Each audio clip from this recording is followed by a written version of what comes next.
Isn't teaching Shakespeare really hard? What if the teens don't like it? What if the little ones don't like it? What about the racy parts? Is it even relevant anymore? Welcome back to Go Big and Go Homeschool. My name is Maggie. I've been homeschooling for 17 years. I have 10 children. 7 are still at home. The oldest 3 have graduated our homeschool, and so far we have 0 axe murderers. So I'm recording from sunny Las Vegas, Nevada, and I am in the young adult section of the public library. Those of you who are like me and constantly looking at the titles of the books behind the person recording the video. These are not my books, y'all. This is a section of the library where I don't usually let my young people come by themselves. I want to tell you a story about teaching Shakespeare. Several years ago, I had all ages. We had surly teenagers, we had energetic middle schoolers, we had some kids learning to read, we had toddlers, we had a baby. I had wanted to teach Shakespeare for years, but I didn't know how to incorporate it with all of those hormones and energy levels and goldfish crackers smashed into the living room carpet.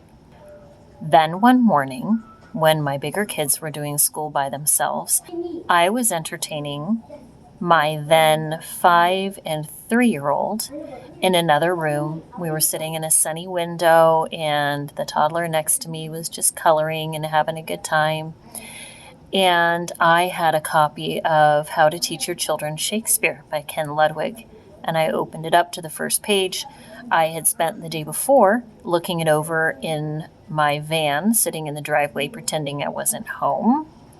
I just suddenly had this idea. And I grabbed a piece of paper, and I grabbed a crayon from the toddler's box, and I drew a little wavy blue line, and I told my 5 and 3-year-olds, I know a bank where the wild thyme blows. Do you think you can say that? And they looked at me, and they looked at the little river on my paper, and they said, say it again, say it again. They love memorizing things. I said, I know a bank.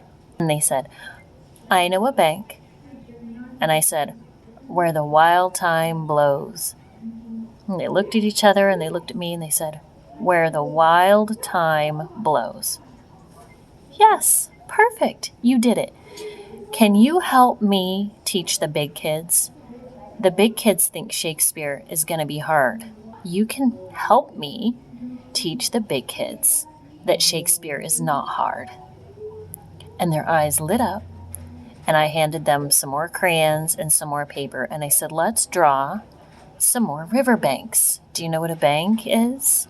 It's the part on either side of the river, and we drew some wavy blue lines, and we took some brown and green, and I tried my best to draw wild thyme. Who even knows what wild thyme looks like? And we memorized the first portion of that passage from A Midsummer Night's Dream together in about 10 minutes.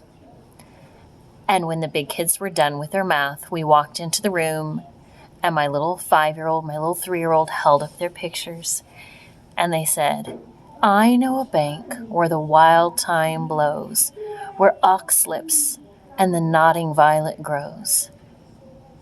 And that was the beginning of Shakespeare in my house.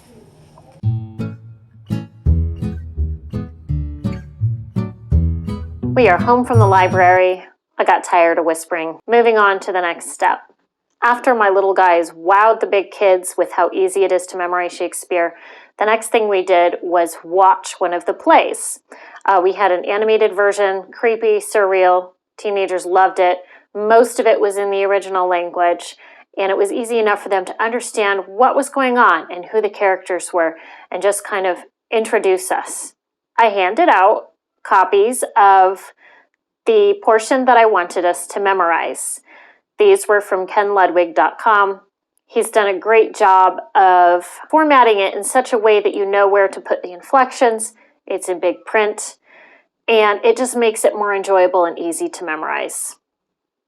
All the readers had their copy. We just read through the lines a couple times, and put it away. That was it. That was day one. The next day that we did Shakespeare, I pulled out a children's version and we read the story. That took about 10 minutes. I passed out the copies of the portion we were memorizing.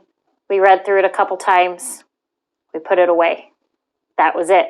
The next day that we were going to do Shakespeare together, I had 4 or 5 identical copies of No Fear Shakespeare so that everybody could read the original play together.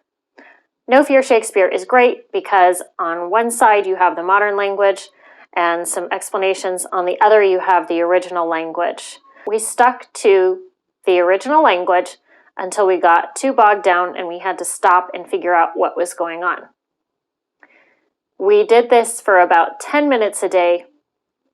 Having a large family means that there are plenty of people to take on all the parts and all the characters and really have a good time. We made our way through that play in about 6 weeks. We memorized the passage. We were sold. We were off and running. There are many different ways to study Shakespeare. Any self-respecting, self-described classical Charlotte Mason kind of homeschooler at least gives a good stab at Shakespeare. I did not intend to use that pun, but that leads me into the next play, which was Julius Caesar. I chose it mainly because we were studying ancient Rome at the time. In retrospect, this may have been a little overkill, but we got through it using the same format we had the last time. I had the little kids memorize a small portion of Mark Antony's speech. We watched the play on a video. We read a children's version. Every day we worked a little bit on a portion of Mark Antony's speech. I chose Mark Antony's speech because I Googled what are the most memorized portions of Julius Caesar.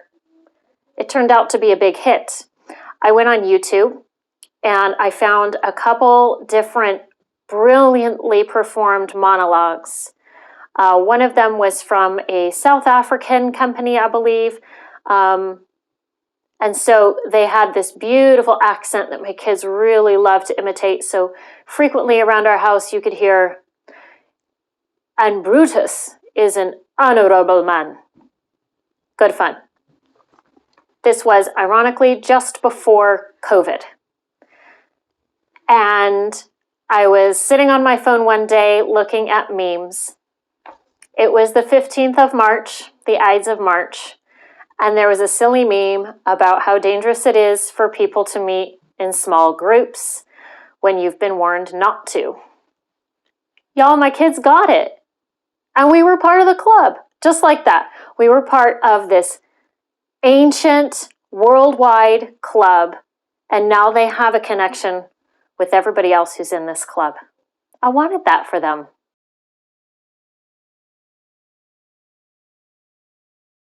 That brings me to the why. Why should we teach our children Shakespeare?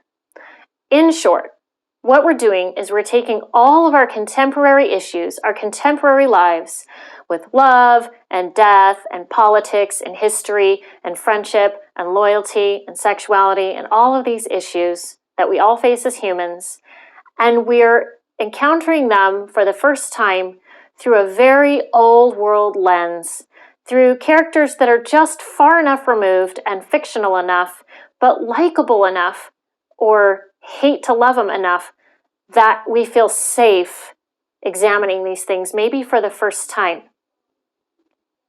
When my kids went through Julius Caesar, we didn't ever talk about what makes a good political leader, what makes an entire nation of people turn against a leader that they had loved so much the day before. What is an honorable man? We didn't talk about any of that, but for sure, that is in the minds of all of my children now. They have a tether, they have a springboard to all these people from the past, to all of the greatest minds who still ponder these things through that Shakespearean lens today, to help them sort through those things, so that when they encounter them for themselves for the first time in real life, they've got something. On top of having these tethers to the past and a link to a link to these great ideas that other people have thought before you. You have them presented in some of the most skillfully wrought English writing that the world has ever seen or probably ever will. Shakespeare is some of the most brilliant poetry that the world has to offer. You put some Shakespeare in your morning basket, you've already covered a lot of bases. You can deep dive, do a unit study, and really stretch it out over a whole year. I chose not to do this because my kids were older and I wanted to get through at least a few plays before they graduate. But it would be a really worthy pursuit for you classical Charlotte Mason homeschooling mamas out there to put one Shakespeare play in your basket for the whole year, and you can explore the music, you can explore the Elizabethan history, you can explore the life of Shakespeare, you can do the crafts, build the castles, put on the costumes, and hold a recital. Now for the common questions, objections. I had these same objections myself for years. 1, it's hard, it's irrelevant, nobody can understand it, and it's just plain gross. There are parts of Shakespeare that are a little racy, and I thought, isn't that gonna be awkward?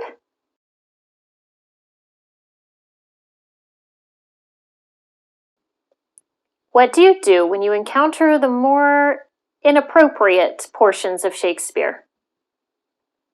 Unless your kids are spending way too long on TikTok or too much time with those books at the young adult section of the public library, chances are that stuff's just going to go way over their heads.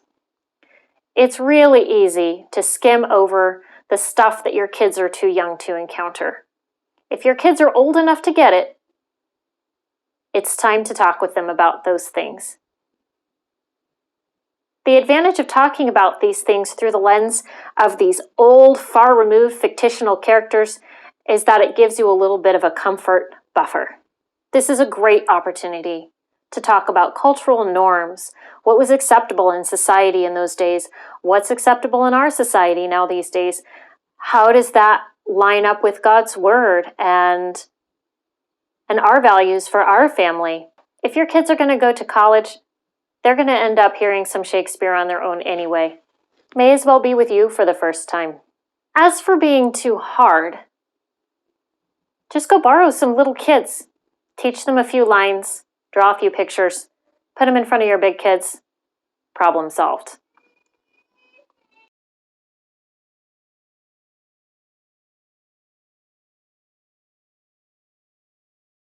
If you've been wanting to incorporate Shakespeare into your homeschool, I would encourage you to grab a few resources and just jump right in. Some of the best choices for kids who are exploring Shakespeare for the first time are the comedies. A Midsummer Night's Dream, Twelfth Night, The Tempest. And there are some time-proven resources that are very, very popular and easy to get your hands on. Lambs is a good version, Nesbit. Of course, YouTube has many, many plays that are performed by wonderful actors, and the internet abounds with resources to help you understand the plays. If you just take an evening and review these first yourself for appropriate content and your kids' interests in mind, you'll be able to put together a plan pretty quickly. The 3 things that I always keep in my morning basket when we're ready to tackle a new play are a video version, a children's written version, and some printouts of whatever memory passage we want to be working on. I hope this encourages you to welcome some Shakespeare into your home. If you have more tips or questions, please comment below. As always, like and subscribe. It helps me to keep producing this content. Happy homeschooling.